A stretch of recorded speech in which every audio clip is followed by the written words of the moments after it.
पूरी तरीके से स्पिरिचुअल हैं, लेकिन हम अपने आप को भौतिक शरीर वाला समझते हैं और सारा ध्यान हमारा इस शरीर से रिलेटेड काम में रहता है। ठीक है, इस शरीर को कैसे हमें हेल्दी रखना है, तो हम जिम चले जाएं, कैसे इसको ब्यूटीफुल और अट्रैक्टिव बनाएं, तो बढ़िया बढ़िया कपड़े, ठीक है, इसको हेल्दी कैसे रखें, तो बढ़िया बढ़िया खाना खाएं। ये हो गया भौतिक कर्म। इसको इग्नोर करने के लिए बिल्कुल नहीं कहा गया, बिल्कुल नहीं कहा गया, क्योंकि ये हमारा वाहन है, ये हमारा वाहन है। ठीक है, लेकिन हम कौन है? आत्मा। हम कौन है? आत्मा। तो आध्यात्मिक कर्म ज्यादा इंपॉर्टेंट है कि भौतिक कर्म ज्यादा इंपॉर्टेंट है? आध्यात्मिक कर्म ज्यादा इंपॉर्टेंट है, बहुत ज्यादा, लेकिन भौतिक कर्मों को भी इग्नोर नहीं करना, बिल्कुल नहीं करना।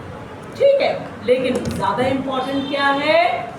आध्यात्मिक। अब सुनो मेरी बात ध्यान से, आज हम लोग ये पूरा श्लोक नहीं लेंगे क्योंकि बहुत इंपॉर्टेंट है और ऐसे भाग करके कभी भी नहीं पढ़ना चाहिए।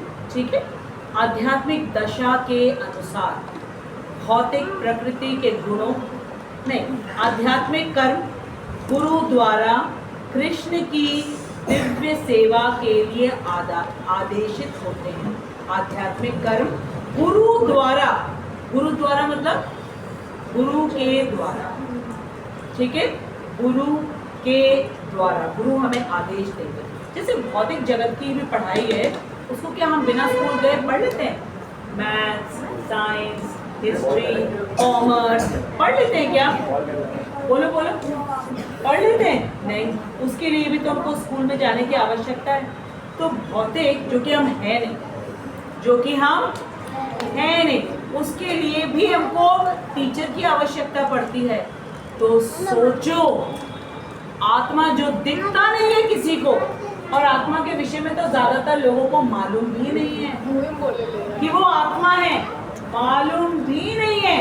उसकी पढ़ाई, उसके बारे में नॉलेज क्या अपने आप हो जाएगा? उसके लिए तो गुरु की बहुत ज्यादा आवश्यकता है। और गुरु उसमें कैसे होने चाहिए? प्रामाणिक। कैसे होने चाहिए? प्रामाणिक। किसी ऐसे गुरु को जानते हो जो प्रामाणिक है? कोई एक गुरु? हाँ, श्रीला प्रभुपाद। क्या प्रमाण है कि वो प्रामाणिक है? बोलो। हाँ, भगवद गीता तो बहुत सारे गुरु पढ़ाते हैं।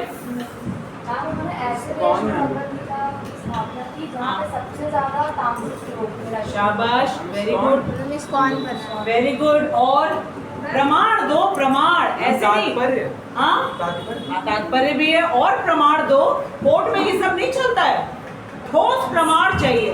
बताओ, प्रमाण दो, क्योंकि वो 32 नंबर के गुरु हैं। कहाँ पे 32 नंबर है उनका? कौन से अटेंडेंस रजिस्टर में?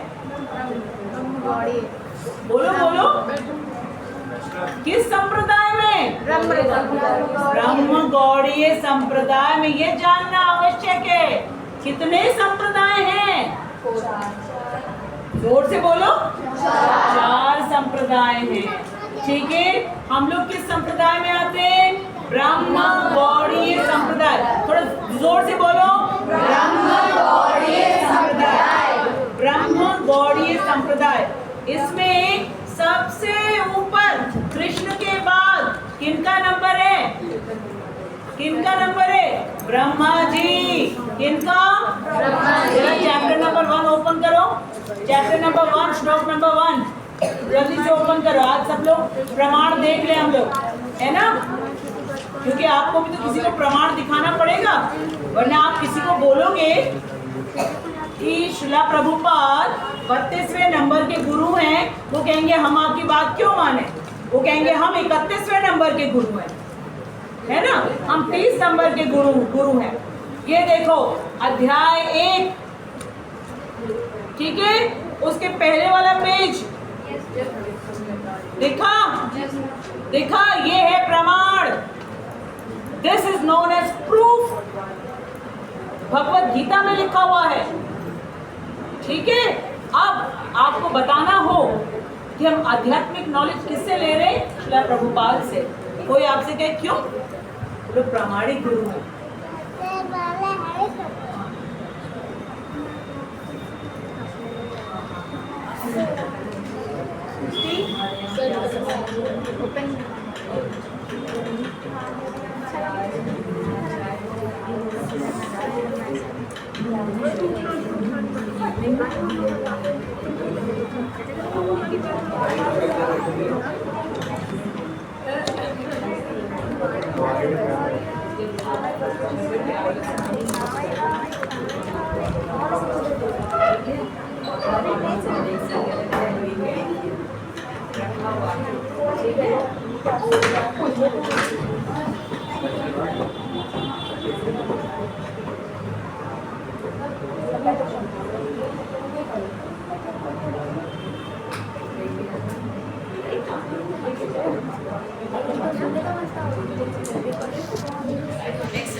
कहेगा कि आप भगवत गीता कहाँ पढ़ने जाते हो, क्या जरूरत है वहां जाने की पढ़ने की, यहाँ पे तो रखी हुई गीता यहाँ पढ़ लो। तो आप क्या बोलोगे?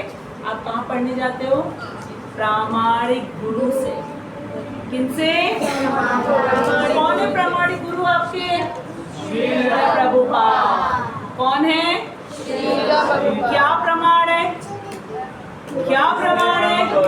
ब्रह्म गौड़ीय संप्रदाय में 32वें नंबर के गुरु है। वो कहेंगे प्रमाण दिखाइए, पहला पेज ये गुरु परंपरा है, ये दिखा देना उनको, ठीक है? अच्छा, अब वो कहेंगे क्या यही एक परंपरा है? आप ही की परंपरा है, बहुत बढ़िया।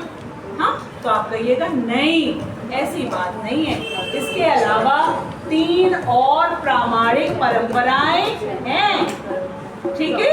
3 और प्रामाणिक परंपराएं, जैसे यूपी बोर्ड होता है, सीबीएसई होता है, आईसीएसई होता है, ये सब के सब प्रामाणिक है भाई।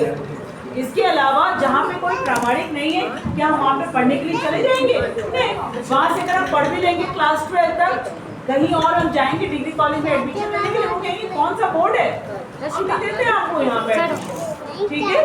तो प्रामाणिक संस्था में पढ़ना आवश्यक है, ठीक है? तो पहली संप्रदाय कौन सी है? ब्रह्म गौड़ीय संप्रदाय। जल्दी से बताओ, इसमें फर्स्ट नंबर पे कौन है? सबसे पहले श्री कृष्ण, नंबर 2 पे ब्रह्मा जी, नंबर 3 4 वेद व्यास, ठीक है? 5 मध्वाचार्य, ठीक है? फिर नंबर 6 पद्मनाभ, बोलो नंबर 7 नरहरि, नंबर 8 माधव, उसके बाद अक्षोभ्य, उसके बाद जयदीप, उसके बाद ज्ञान सिंधु, उसके बाद दयानिधि, उसके बाद विद्यानिधि, उसके बाद राजेंद्र, उसके बाद उसके बाद पुरुषोत्तम, उसके बाद ब्रह्मण्यतीर्थ, उसके बाद व्यासतीर्थ, उसके बाद लक्ष्मीपति, फिर महादेवपुरी, फिर ईश्वरपुरी, फिर श्री चैतन्य महाप्रभु। अभी रुको, कलयुग में मात्र 550 साल पहले चैतन्य महाप्रभु, जो कि श्री कृष्ण और राधा रानी के मिश्र अवतार हैं, उनके गुरु कौन थे? ईश्वरपुरी, उनके ऊपर नंबर लिखा हुआ है, ठीक है? और ईश्वरपुरी के गुरु कौन है? माधवेंद्रपुरी, उनके पिता भी है और गुरु भी है, ठीक है?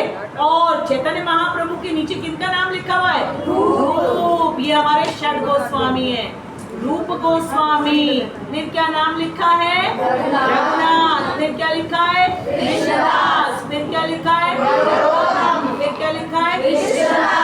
फिर क्या लिखा है? फिर क्या लिखा है? भक्ति विनोद। फिर क्या लिखा है? फिर क्या लिखा है? फिर क्या लिखा है? एसी भक्ति वेदांत स्वामी प्रभुपाद। अब ध्यान से सुनो, ये ए और सी क्या है, ठीक है? ए स्टैंड्स फॉर, हरि बोल, अभय। ए स्टैंड्स फॉर अभय। ए स्टैंड्स फॉर अभय। सी स्टैंड्स फॉर चरण। सी स्टैंड्स फॉर अभय चरण। अभय चरण, उनका नाम ही अभय चरण, ठीक है? उसके बाद लिखा है भक्ति वेदांत। भक्ति वेदांत का अर्थ क्या होता है, कोई बता सकता है? भक्ति वेदांत, सुनो मेरी बात, 4 वेद हैं, 18 पुराण हैं, 108 उपनिषद है। जो व्यक्ति चारों वेद, 18 पुराण, 108 उपनिषद को पढ़ करके सार देता है, उसको दी जाती है ये उपाधि भक्ति वेदांत। वो है हमारे श्रीला ऐसी भक्ति वेदांत स्वामी श्रीला प्रभुपाद। जब प्रभुपाद का नाम लिया करो ना, इस घर से लिया करो कि उनको भक्ति वेदांत की उपाधि दी गई है, जिसने चारों वेद, 18 पुराण, 108 उपनिषद। ये पुराण और उपनिषद जो है ये वेदों की उपशाखाएं। जैसे एक ट्री होता है, ट्री से डिफरेंट ब्रांचेस निकलती हैं, सब ब्रांचेस निकलती हैं, वो है पुराण और उपनिषद। ठीक है, तो सबको किन्होंने पढ़ लिया है? श्रीला प्रभुपाद। और सबका सार मालूम हम लोग क्या दे दिया है। अब हम लोग को जाके वेद पढ़ने की जरूरत नहीं है, उपनिषद पढ़ने की जरूरत नहीं है, पुराण पढ़ने की जरूरत नहीं है, क्योंकि हम लोग को इंस्ट्रक्शन, आदेश दे दिया प्रभुपाद ने। सबसे फर्स्ट इंस्ट्रक्शन चैंट, चैंट का मतलब जप करो। ठीक है, डांस, नृत्य करो कीर्तन में। टेक प्रसादम, क्या करो? प्रसाद लो। And go back to godhead. ठीक है, भगवान के पास गोलोक वृंदावन धाम में चले जाओ। बस सारा कुछ पढ़ करके हम लोग को बता दिया। चैंट करो, जप करो, ठीक है, नृत्य करो और प्रसाद लो और जाओ। फिर वापस यहाँ पे कोई नहीं आएगा। किसने बताया? श्रीला प्रभुपाद। तो ये है हमारी ब्रह्म गौड़ीय संप्रदाय की गुरु परंपरा। आज सबको पता चल गया। अच्छा, दूसरी परंपरा क्या है? शिव जी से आती है, उसको कहते हैं रुद्र संप्रदाय। क्या है? रुद्र संप्रदाय। रुद्र संप्रदाय। उसमें श्री कृष्ण के बाद नंबर 2 में कौन आते हैं? शिव जी। कौन आते हैं? शिव जी आते हैं। ठीक है, नंबर 3 कौन सी संप्रदाय? श्री संप्रदाय। कौन सी? श्री कृष्ण के बाद किनका नाम आएगा? लक्ष्मी जी। लक्ष्मी जी का नाम? लक्ष्मी जी। लक्ष्मी जी। और जो चौथा संप्रदाय है वो है कुमार संप्रदाय। कौन सा? तो जो हमारे संप्रदाय है ब्रह्म गौड़ी संप्रदाय, कृष्ण के बाद ब्रह्मा जी का नाम है। ब्रह्मा जी के 4 मानस पुत्र, 4 मानस पुत्र जिनको मन से प्रकट किया है ब्रह्मा जी ने, उनके नाम है सनक, बोलो, सनातन, सनद, सनंदन। ये 4 हैं ब्रह्मा जी के 4 मानस पुत्र। इनसे कुमार संप्रदाय शुरू। ये 4 प्रामाणिक है, इसके अलावा सब अप्रामाणिक है। तो हमको जब भौतिक विद्या लेनी होती है तो भी हम प्रामाणिक विद्यालय में जाते हैं। तो सोचो, आध्यात्मिक क्या किसी से समझ लेंगे हम? केवल 4 संप्रदाय, और हम लोग ब्रह्म गौड़ी संप्रदाय में ऑलरेडी। आज क्लियर हो गया सब? मैम सबसे सर्वश्रेष्ठ कौन सा है? बेटा सब, लेकिन सबसे इजीएस्ट ब्रह्म गौड़ी संप्रदाय। सबके लक्ष्य एक ही है बेटा, क्योंकि कृष्ण तक ही पहुंचाएंगे। ठीक है, बट इजीएस्ट है हमारा ब्रह्म गौड़ी संप्रदाय। और उसमें श्रीला प्रभुपाद चैंट, ठीक है, dance, take prasadam and go back to God. इसीलिए हम कहते हैं नृत्य करो। इसीलिए हम कहते हैं क्योंकि गुरु आज्ञा है। अगर मैं आपको नहीं बोलूंगी तो हमको प्रभुपाद बोलेंगे आपने बताया बच्चों को कि चैंटिंग करने की, कीर्तन करने का क्या महत्व है। क्योंकि हम जो ये करते हैं ये नाम संकीर्तन यज्ञ है। ये यज्ञ है जिसमें पैसों की आवश्यकता नहीं है। ठीक है, केवल और केवल हमको अपनी जीवा से कृष्ण का नाम लेना। ठीक है, तो आज हम लोगों ने सभी सारे के सारे 4 संप्रदाय समझ लिए। अब पूरा श्लोक हम लोग बाद में समझेंगे। और आज के श्लोक में क्या बताया है? कौन सा हमें कार्य करना चाहिए? स्वधर्म। भले ही उसमें मिस्टेक्स हो, लेकिन खूब अच्छी तरीके से परधर्म नहीं करना चाहिए। स्टोरी कौन सी सुनी हम लोगों ने? डॉग एंड डोंकी की। डोंकी जैसे ही कॉपी करना चाहता था किसको? डोंकी किसको कॉपी करना चाहता था? डॉग को।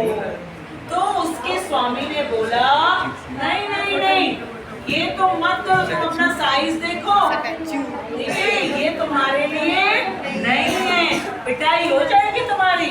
दोबारा तुम करोगे तो पहली बार तो समझाया गया है, दूसरी बार कैसे समझाया जाएगा? समझावन लाल से। आप लोग समझावन लाल मालूम है कौन है? मालूम है? बोलो कौन है समझावन लाल?